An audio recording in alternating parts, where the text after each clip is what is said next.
So the idea was, could we make gold easier to use? And could we make gold coins easier to use? So we used government imprinted gold, but that still had issues. It still had divisibility issues. It still had durability issues. It still had portability issues. Governments had this idea of, let's make paper a promise for gold, which will make it easier to use. That way you can just carry around paper, not the gold. Okay, so if you zoom in on a $10 bill, anyone could exchange paper bills for gold coins. It literally said on it, and this is in the highlighted section in the orange, up there at the top, it says, this certifies that there has been deposited in the treasury $10 in gold coin payable to the bearer on demand. So literally the paper you carried around, a $1 bill, a $10 bill, a $100 bill, that paper said on it that anytime you could swap the paper for the gold or the gold for the paper. That way you could carry around the paper, but you could always get the gold. That way the gold was scarce, hard to make more. The paper was easy to use. So that was the idea behind paper money. And the promise of paper money was that these words would always appear on the paper money, that it would always say that you could always get gold coins instead of the paper or paper instead of the gold coins. The problem is the government printed way too much of the paper. There wasn't enough gold. They basically cheated the system. The government cheated the system by printing way more paper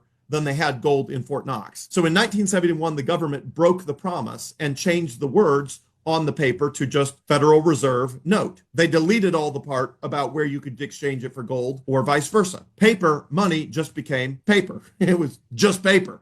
It had value because it used to be based on gold, but it wasn't anymore. And the amount of paper that they could print, it was just paper. It had no connection since 1971 to gold whatsoever. So today's money is just government printed paper, which I'll give it is easy to spend. It's easy to send with mobile payment apps like Venmo or PayPal or whatever. It's easy to store in a bank because it's just paper. It's easy, not heavy. So it solved the problem of being easy to use because it sort of worked in a world where you could send, the digital version of paper money over the internet, over email, over the telegraph. But it had a problem. It was not hard to make more and more and more and more and more. So once the government realized that they could print unlimited money, they did. The money just rolled off the printing presses, not connected to gold, not connected to anything. It was literally, we can print as much as we want as long as the people don't figure out that they're getting completely screwed over by all the prices rising.